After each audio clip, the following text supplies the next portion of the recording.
ಮಳೆ ಕೊರತೆ ಅಂತರ್ಜಿಲ್ಲಾ ಕುಸಿತ ಬೆಂಗಳೂರು ಮತ್ತು ರಾಜ್ಯದ ಜಿಲ್ಲೆಗಳಲ್ಲಿ ಬಿಸಿಲು ದಾಖಲೆ ಬರೆದಿದೆ 7 ವರ್ಷಗಳ ಬಳಿಕ ಬೆಂಗಳೂರಿನಲ್ಲಿ ಬಿಸಿಲು 36 ಡಿಗ್ರಿಯನ್ನ ದಾಟಿದೆ ಉತ್ತರ ಒಳನಾಡು ದಕ್ಷಿಣ ಒಳನಾಡಿನ ಜಿಲ್ಲೆಗಳಲ್ಲಿ ಹೀಟ್ ಸ್ಟ್ರೋಕ್ ಜೋರಾಗಿದೆ ಕರುನಾಡಿನಲ್ಲಿ ರಣರಣ ಬಿಸಿಲು ಸನ್ಸ್ಟ್ರೋಕಿಗೆ ಬೆಚ್ಚಿದ ಬೆಂಗಳೂರು 7 ವರ್ಷಗಳ ಬಳಿಕ ಗರಿಷ್ಠ ತಾಪಮಾನ ರಾಜ್ಯದಲ್ಲಿ ದಿನದಿಂದ ದಿನಕ್ಕೆ ತಾಪಮಾನ ಏರಿಕೆಯಾಗ್ತಾ ಇದ್ದು ಬಿಸಿಲಿನ ಜಳಕ್ಕೆ ಜನರು ತತ್ತರಿಸುತ್ತಿದ್ದಾರೆ ಈ ನಡುವೆ ಬೆಂಗಳೂರಿನಲ್ಲಿ ದಾಖಲೆಯ ಮಟ್ಟದ ತಾಪಮಾನ ದಾಖಲಾಗಿದ್ದು 7 ವರ್ಷಗಳ ಬಳಿಕ ನಿನ್ನೆ 36.56 ಡಿಗ್ರಿ ಸೆಲ್ಸಿಯಸ್ ದಾಖಲಾದರೆ ಇವತ್ತು 35.51 ಡಿಗ್ರಿ ಸೆಲ್ಸಿಯಸ್ ಬಿಸಿಲು ದಾಖಲಾಗಿದೆ ಸಾಮಾನ್ಯವಾಗಿ ಏಪ್ರಿಲ್ನಲ್ಲಿ ಈ ತಾಪಮಾನ ದಾಖಲಾಗ್ತಿತ್ತು ಆದ್ರೀಗ ಮಾರ್ಚ್ನಲ್ಲಿ ಈ ತಾಪಮಾನ ದಾಖಲಾಗಿದ್ದು ಬಿಸಿಲಿನಿಂದ ತತ್ತರಿಸುವಂತಾಗಿದೆ ಮಳೆ ಕೊರತೆ ಮತ್ತು ಅಂತರ್ಜಲದ ಕುಸಿತದಿಂದ ಈ ರೀತಿಯಾಗಿದೆ ಅಂತಿದ್ದಾರೆ ಹವಾಮಾನ ತಜ್ಞರು. ಮಾರ್ಚ್ನಲ್ಲಿ ಈ ಸತ್ಯಕ್ಕೆ ಹೋದ ವರ್ಷ ಬರಗಾಲ ಆಗಿತ್ತು ಮತ್ತು ಮಳೆ ಪ್ರಮಾಣ ಕಡಿಮೆ ಆಗಿತ್ತು.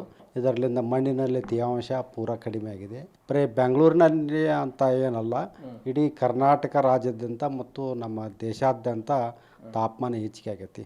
ಒಂದು ಅಂತರ್ಜಲ ಕುಂಠಿತ ಅನ್ನೋ ಒಂದು ಕಾರಣ, ಇನ್ನೊಂದು ಕಾರಣ ಒಂದು ಜಾಗತಿಕ ಮಟ್ಟದಲ್ಲಿ ಎಲ್ಲಿನೋ ಇಫೆಕ್ಟ್ ಇದೆ. ಆ ಎಲ್ಲಿನೋ ಇಫೆಕ್ಟ್ಲಿಂದ ನಮಗೆ ತಾಪಮಾನ ಹೆಚ್ಚಿಗೆ ಆಗುತ್ತೆ. ಇನ್ನು ಮುಂದಿನ 3 ದಿನಗಳು ಕೂಡ ಹೀಟ್ ವೇವ್ ಜೊತೆಗೆ 3 ಡಿಗ್ರಿಯಷ್ಟು ತಾಪಮಾನ ಏರಿಕೆಯಾಗುವ ಸಾಧ್ಯತೆ ಹೆಚ್ಚಿದೆ ಅಂತೇಳಿ ಹವಾಮಾನ ಇಲಾಖೆ ಎಚ್ಚರಿಕೆ ಕೊಟ್ಟಿದೆ.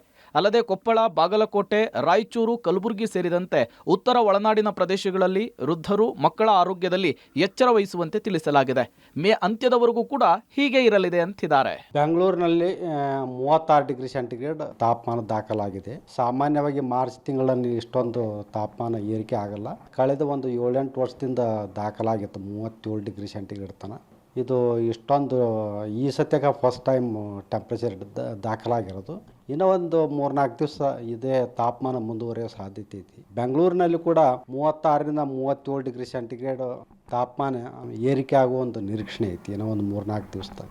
ಇನ್ನು ಯಾವ್ಯಾವ ಜಿಲ್ಲೆಯಲ್ಲಿ ಎಷ್ಟೆಷ್ಟು ಬಿಸಿಲು ಹೆಚ್ಚಾಗಿದೆ, ತಾಪಮಾನ ಎಷ್ಟಿದೆ ಅನ್ನೋದನ್ನ ನೋಡೋದಾದ್ರೆ ಹೇಗಿದೆ ಬಿಸಿಲ ತಾಪ?